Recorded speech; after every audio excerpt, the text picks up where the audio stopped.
Mary Kay said something again. This just came out 40 minutes ago. Let's read this right here. It stated Mary Kay believes Deshaun Watson and Shedeur Sanders will battle for QB1. I think right now that it would probably be 40% for Shedeur, 40% for Deshaun Watson, and 20% for someone else. So not only is she confirming that Dillon Gabriel is gone, or don't believe Dillon Gabriel to be the third string quarterback, she goes on to say, so I think those two guys heading into this whole thing are probably kind of running neck and neck, Mary Kay stated on Orange Talk.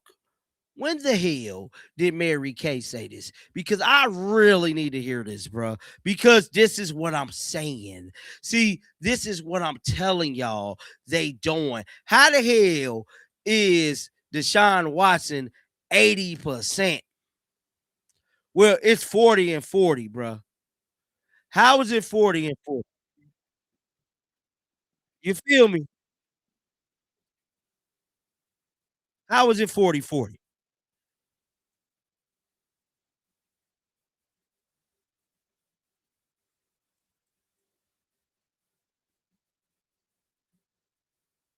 Hold on. So, y'all, I just tracked down the audio. Hold up, wait a minute. I don't think he's saying it without saying it. As much as I want to believe that, I can't him haul and hold on to that. So this is the audio from Mary Kay today. Let's listen. Guys have had very small sample sizes. They've had small sample sizes, and they've gone and signed someplace for big money, big-ish money, and it hasn't worked. Other times it has. It would be a risk, but I mean, do you think the Browns will end up being in on Malik Willis when we're a week and a half away from the combine, so this stuff's really going to get going here. Y'all see what do you I'm think talking the Browns about? are going to be in on Malik Willis when the time comes? Well, I think they will inquire about him. I think they'll ask about him. I think they'll have a conversation about him. They will probably reach out to his agent, who also just so happens to be, and I wrote this in my Deshaun Watson story for today, he also happens to be the agent for Deshaun Watson. And we all know that Deshaun Watson is trying to get his career back on track here. So I don't know how that will factor into the whole thing, but I do think it's something to at least discuss and think about. I have also been told that the Miami Dolphins will probably have the inside track to land Malik Willis. So we'll have to see how that goes. But I think that we have to keep an eye out for that.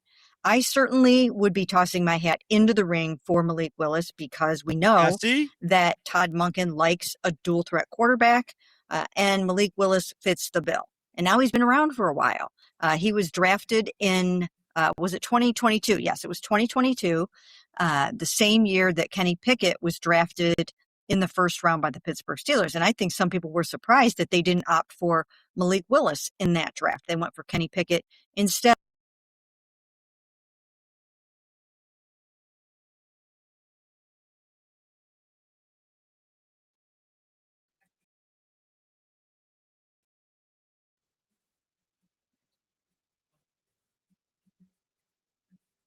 Went 0-for-1 in his start, but he completed 85.7% of his passes. He had 3 touchdowns, 0 interceptions, and he showed that dual threat ability. And we know that's what Todd Monken really likes and values.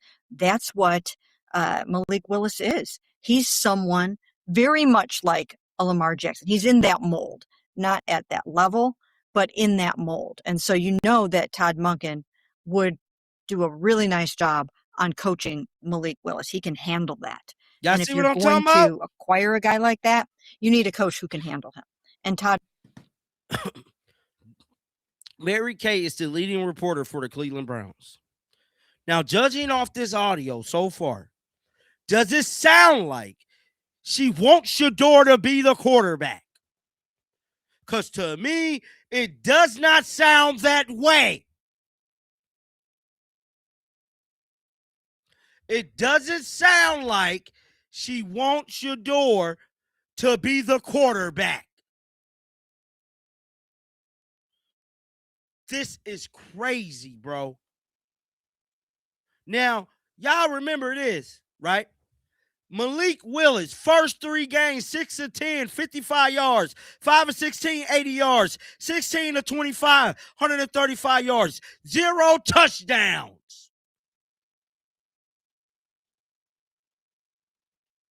Men lie, women lie, numbers don't.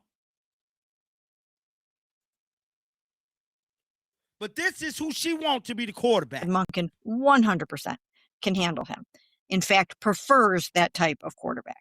So I would think that they would make a pitch for him. But once again, I have heard that, I don't know, there is some sentiment for him landing in Miami where the Dolphins are moving on from Tua. So we'll see how it goes, but I would for sure toss my hat into that ring. So just so everyone knows, we lost Ashley. We're trying to get her back on here. She had some Wi-Fi issues, but we lost her as we started this conversation. So we're not ignoring Ashley. If we don't go to her here, we're trying to get her back on, and hopefully we'll get her back into this discussion here. But so I'm very fascinated by Malik Willis. I think of all the Browns options out there, and we're going to talk about a couple of their other options that might materialize here over the next month. Teams that he played with Green Bay. But I also think that in a year where there's not going to be a lot of these guys available, I only caught the hey, come in and compete situation, or we're going to trade for a guy like Kenny Pickett who has, I'm sure, took this job knowing that he was going to have a chance to get it right at quarterback. I'm sure that was a huge part of those interviews and those discussions. And I'm sure he basically said, I have to have a quarterback. I have to be part of it. You have to give me what I need, or this isn't going to work. So he's going to dive into this. He's going to investigate it. He's going to do his own scouting on this. And if he likes what he sees in the room, fine. If not, they will have to try for a Malik Willis or someone like that. And out of all the guys that I think are available, you're right, Dan, he's the one that fits best. No, bro. It's line between being aggressive and forcing something that's not there. And I don't think that they are either going to draft a quarterback that we just don't know yet what they're thinking. Draft the quarterback. I would be somewhat intrigued by that one, but Andrew Berry also did say... Hold on. Did she just say draft? What did I just tell y'all, bruh? The last time we talked to him in the sidebar interview after Todd Monken's introductory press conference, he basically said, we're not going to be going out and signing a lot of older guys. So I think we need to keep that in mind. I don't really think they're going to do that. They already have someone in that almost age bracket, in the 30-something age bracket, and that is Deshaun Watson. So if Deshaun is completely healthy, I think he would be more so their sort of older veteran guy that they would be seeing what he has left in the tank. I think if they are going to go outside of the building, they are either going to draft a quarterback that we just don't know yet what they're thinking, or find somebody in the Malik Willis age group. So that's kind of what I think that they would do, more so than going after a Derek Carr or a Kirk Cousins. Yeah, and I think, to that point, I don't want to say there isn't an urgency to win, because I think there is an urgency to win, but there's not like an urgency to go win the AFC next year. You know what I mean? Like, they want to get better and they want to win football games, but they're still they still understand that they're building here. They still understand that they're that they're where they are in this process. And as Andrew Berry always says, that life cycle of the roster. And I think part of that is does it do you any good to find out if 35-year-old Derek Carr can still play, or are you better off finding out if Malik Willis or Shedeur Sanders or even Deshaun Watson can still play? And I'm always torn on Derek Carr, because whenever I've watched Derek Carr, I'm like, oh, this guy's good. And when Kevin was here, there was a time when I thought, man, Derek Carr would be a really good fit football today. So that's, of course, his quarterback's coach. So again, we keep coming back to this idea of, look, if Deshaun is on this roster and he can play, I want to hear you can't hide the guy forever. You can't just tell him to go hang out in the field house by himself or go sit in the meeting room or something like that. he's going to be out there in some form, whether he's competing for the job or he's just kind of out there participating, whatever it is, he's going to be a part of this. And if he looks anything like what we've seen Deshaun Watson look at times in practice, depending on what else they do at quarterback, that's when Todd Monken might say, you know what, I want to see what this guy still has left. So again, if he's around, if he's throwing, if he's practicing, I just don't think you can ever rule him out, no matter how unpopular that would be.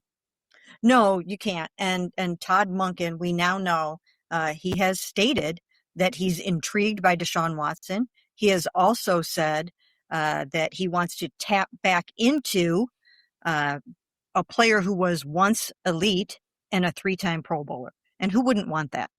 He could be sitting on a gold mine right there in his own quarterback room, or he could be having somebody in his quarterback room that is a nice mentor for the rookies and just doesn't have it anymore. We don't really know. He's looked good in practice. We know that. Sean was good at, and like, this whole situation was just crazy work, man. I don't know, but as y'all just heard there from that audio, they're continuing to push this agenda that Deshaun Watson is going to be the guy. Now, for whatever reason, they do not want Shedeur Sanders to be their quarterback. I don't know, man, but I hope everybody had a great Valentine's Day. Be sure to tune into the videos. I will be dropping content all this week long. Be sure to like the video, hype the video. And y'all already know, man, hold your wrist up. Until next time, dog, shake the haters off. I'm out of here, bro. Peace out.